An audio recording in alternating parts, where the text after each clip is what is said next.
ஹாய்ங்க, welcome to Aziz vlog. இன்றைக்கி மீன் குழம்பு தாங்க வைக்க போகிறோம். எப்படி செய்யலாம்னு பார்க்கலாம் வாங்க. நல்லா சூடாயிடுச்சுங்க. இப்போ எண்ணெய் ஊற்றிக்கலாம்.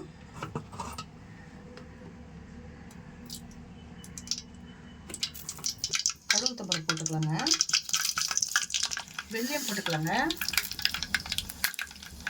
பூண்டு போட்டுக்கலாங்க. வெங்காயம் போட்டுக்கலாம். கருவேப்பிலை போட்டுக்கலாங்க.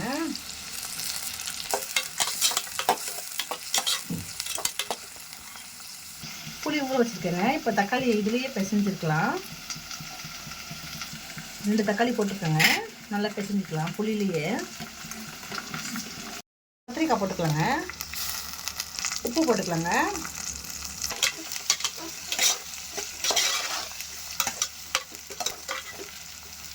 பச்சை மிளகாய் போட்டுக்கலாம். கடுகுத்தூள் 1 ஸ்பூன் போட்டுக்கலாங்க. தனியாத்தூள் 1.5 ஸ்பூன் போடுங்க. மஞ்சள்தூள் சேர்த்துக்கலாங்க. காரத்துக்கு மிளகாத்தூள் சேர்த்துக்கலாம். இப்போ தக்காளி புளி எல்லாம் கரைச்சி இதுலேயே மசாலையும் கரைச்சிக்கலாங்க.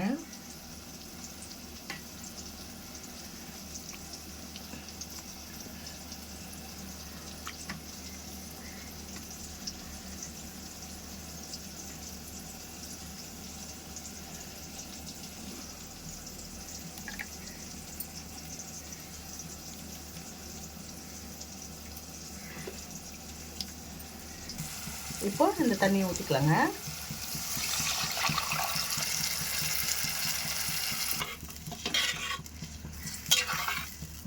உங்களுக்கு எவ்வளோ தண்ணி வேணுமோ அவ்வளோ ஊற்றிக்கோங்க. கொஞ்சம் கொத்தமல்லி போட்டுட்டு மூடி வச்சிடலாங்க. நல்லா கொதிக்கிட்டோம். அப்புறம் மீன் போட்டுக்கலாம். நல்லா கொதிக்குதுங்க. இப்போ உப்பு மட்டும் செக் பண்ணிக்கோங்க. உப்பு கொஞ்சமாக போட்டுக்கலாம். இப்போ மீன் போட்டுக்கலாங்க.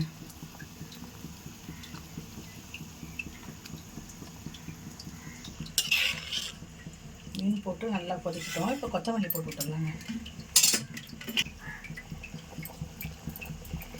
A few moments later.